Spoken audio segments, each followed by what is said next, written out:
professor André Barreto, doutor jurídico. Divisão entre direito público e direito privado.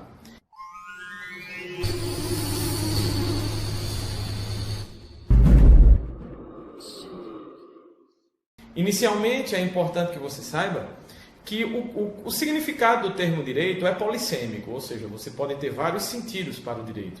Só que aqui nós vamos usar um significado instrumental para que eu possa realmente te ajudar a compreender a diferença entre o direito público e o direito privado. Nesse contexto, nós vamos dizer que o direito é o ordenamento das relações em sociedade.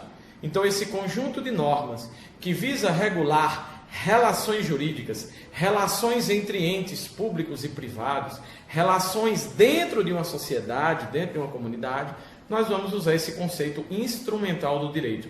Ele, mais uma vez, eu reitero, ele não é suficiente para que você entenda de maneira completa, de maneira ampla, toda a realidade do que vem a ser essa pergunta fundamental, o que é o direito. Mas para nós é uma perspectiva, é um conceito extremamente instrumental. O direito sendo um ordenamento das relações que se estabelece entre pessoas, esse critério passa a ser um critério importante. Por quê? Porque a partir dessa perspectiva, eu passo a diferenciar o direito público do direito privado. Nesse sentido, se o direito regula relações entre dois polos, essa perspectiva nos ajuda a dizer, no direito público, são normas de natureza pública que vão regular relações jurídicas. No direito privado, são normas de direito privado que vão estar regulando relações dentro da sociedade. E o que é que isso significa na prática? Significa dizer o seguinte: numa norma de direito público, de um lado dos polos da relação você vai ter o Estado. Agora, não basta que você tenha o Estado, o poder público. Esse Estado precisa estar numa situação de supremacia. Então, você vai ter o Estado aqui, você vai ter o outro polo aqui. Então, ele é colocado, ele é elevado a uma situação de supremacia. Não por uma lógica autoritária, deslegitimada, não, mas por uma correlação de necessidade. Porque aqui nós temos preceitos que sustentam o direito público, que são preceitos relacionados ao interesse da coletividade. Então, aqui são as normas que regulam a atuação do Estado na atuação e no alcance dos seus fins primordiais. O Estado é criado pelo povo, para o povo. E nesse contexto, ele precisa realmente regular a vida em sociedade, conduzir os destinos da sociedade, não é? E pacificar as relações sociais. Para isso, ele precisa estar numa situação de supremacia. Então, eu digo que é uma supremacia necessária. É uma supremacia que precisa acontecer para que o Estado, estando nessa posição de superioridade, tendo essa prerrogativa de império, de exercer império, poder fazer prevalecer a vontade da coletividade sobre a vontade individual. E aí se plasma, né, e se constrói o princípio da supremacia do interesse público sobre o interesse privado. Então, todo aquele segmento do direito, todo aquele conjunto de ordenamento das relações, que coloca o Estado numa situação bem mais acima da gente, para que dentro dessa superioridade necessária, ele possa ordenar com poder de império relações, impondo certas perspectivas dentro de uma dimensão legítima e não autoritária, realmente forma o conjunto do direito público. Então você vai ter uma série de segmentos jurídicos que estão dentro desse combo do direito, desse grupo do direito público: o direito constitucional, o direito administrativo, o direito tributário, né? O direito penal. São todas normas em que o Estado ele se encontra nessa posição um pouco mais superior por uma necessidade estabelecida pela nossa ordem constitucional.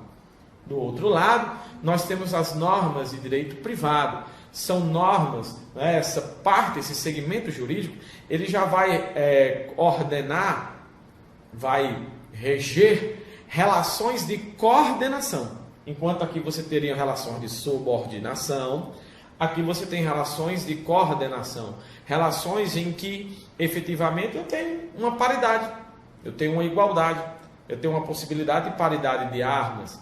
E aí você vai me perguntar: André, a relação entre os particulares? Não necessariamente. O Estado também pode estar aqui, mas ele não pode estar em superioridade. Aqui ele vai ter que estar no mesmo nível do restante das pessoas que estão na relação jurídica privada. Então, a partir dessa lógica dos sujeitos da relação jurídica que estão sendo ordenados por aquelas normas, que estão tendo suas relações, direitos e deveres e obrigações regulados pelas normas que constroem o direito, nós vamos separar o direito em dois grandes grupos.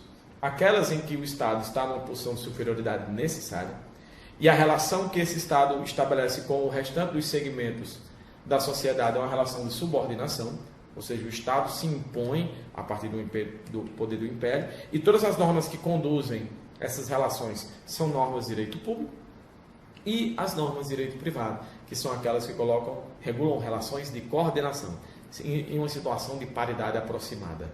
Não paridade exata, mas paridade aproximada, né? Com a possibilidade maior de arguir situações, não a partir do poder do império, mas a partir de direitos e obrigações mútuas de maneira equilibrada. Então, essa é a característica. E o Estado participa, né? Um exemplo clássico para facilitar finalmente a diferença entre um e outro. Imagine aqui sua relação, por exemplo, com uma autarquia federal. Uma autarquia que se impõe a partir de um poder de fiscalização e que edita normas em que você necessariamente vai ter que cumprir e realmente notifica, te impõe certas condutas e pela lógica de que a norma que conduz aquela atividade da autarquia ser de direito público, ela se impõe e você precisa cumprir, a menos que você tenha uma saída constitucional para realmente opor aquela obrigação. Se não for o caso, você precisa cumprir. Desse lado aqui, imagina um segmento do Estado que está dentro de uma relação de coordenação, uma relação de natureza privada.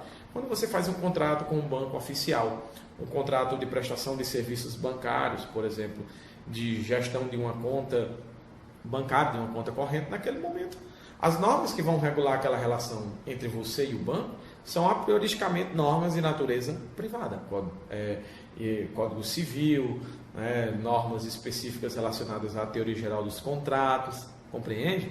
Então o Estado pode estar nas duas, porque é um erro comum as pessoas dizerem, aqui é a norma de direito público, é aquela onde o Estado está na relação, e a privada é onde só particulares estão. Não é essa a diferença. O que diferencia é a posição de um sujeito em relação ao outro. Se eles estão em paridade aproximada, em equiparação característica, privado. Se um está em supremacia necessária em relação ao outro, no caso do Estado, normas de direito público. Então aqui, normas que regulam relações de subordinação. E aqui, normas que regulam relações de coordenação.